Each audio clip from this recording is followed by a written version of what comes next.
Hello, son. Can you help me with my load? That one question changed everything. What looked like a tired old woman with a battered suitcase turned out to be the key to the biggest opportunity of his life and nearly cost him everything before giving him more than he could ever imagine. Luke Ward was seconds away from missing the most important meeting of his career, but what he didn't know? This woman was no ordinary passenger, and this wasn't just another flight. This was a test, one that would end with a plane full of shocked passengers, a tearful announcement from the pilot, and a secret that hadn't been spoken out loud in decades. Stick with this, because the final 10 minutes will blow your mind. Luke Ward sprinted through Terminal C at O'Hare International Airport, dodging carry-ons, weaving through families, earbuds jammed in, and his heart pounding like a war drum. This wasn't just another flight. This was the flight. A last-minute summons to pitch a multi-million-dollar healthcare innovation to a room full of global investors. Months of preparation, all leading to this moment. Gate 17 was just around the corner. Then came the voice. "Hello, son. Can you help me with my load?" He didn't even see her at first. An elderly black woman, maybe late 70s, small-framed but strong-willed, wearing a pale blue coat and a Sunday hat that had seen better days. Her suitcase? More duct tape than fabric. Luke froze. He could still make the gate, if he just kept going. But something about her tone, tired but proud, polite but firm, pulled him back. "I'll miss my flight," he muttered under his breath. Then he looked into her eyes. Something stopped him. He wheeled her bag alongside his, weaving back through the crowd to her gate. Of course, it was at the opposite end of the terminal. Each step felt like another nail in the coffin of his career. "I appreciate you," she said softly. "I didn't think anyone would stop." They reached Gate 3 just as the last call for his own flight blared overhead. Too far. Too late. He forced a smile, nodded, turned to run. But it was over. His flight was gone. He slumped into the nearest seat, staring at the floor. His entire future, gone because he couldn't ignore a stranger.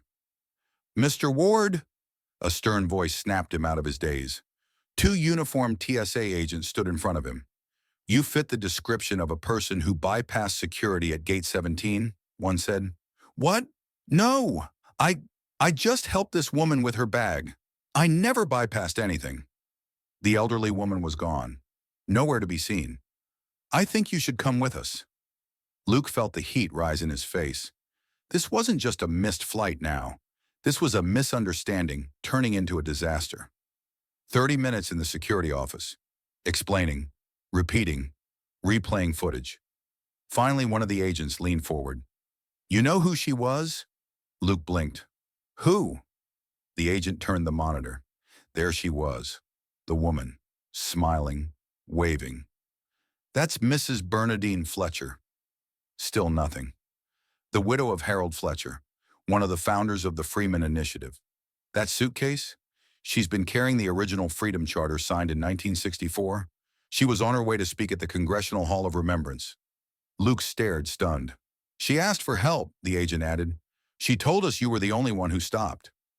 An hour later, Luke's phone buzzed. Unknown number. "Mr. Ward," said the voice on the other end. "My name is Camille Darden. I'm the director of the National Human Rights Trust. Mrs. Fletcher mentioned your name to our board." Pause. "She said you reminded her of her husband, a man who did what was right even when it hurt. I believe you just missed a flight to present your proposal." Luke exhaled. "Yes." "Well," Camille continued, "what if I told you that instead of presenting it to 20 investors, you could present it to over 200 human rights advocates and funding partners at our summit? This Thursday, would you be available?" He nearly dropped the phone. 2 days later, Luke boarded another flight, first class.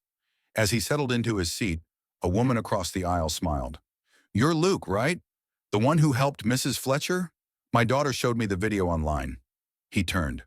"Video?" She held up her phone. A recording of him helping her.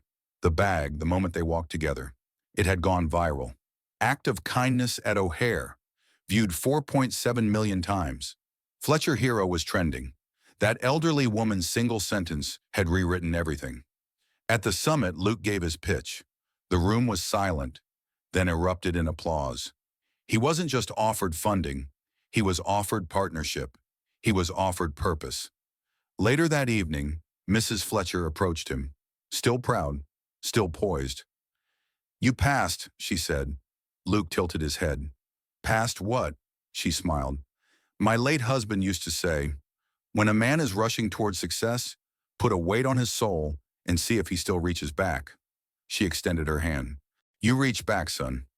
Sometimes the people who seem to need the most help are the ones holding the key to everything you've been chasing." Luke Ward never made that first flight, but by helping someone no one else noticed, he was taken somewhere far more important. So tell me, would you have stopped, or would you have missed the moment that could change everything?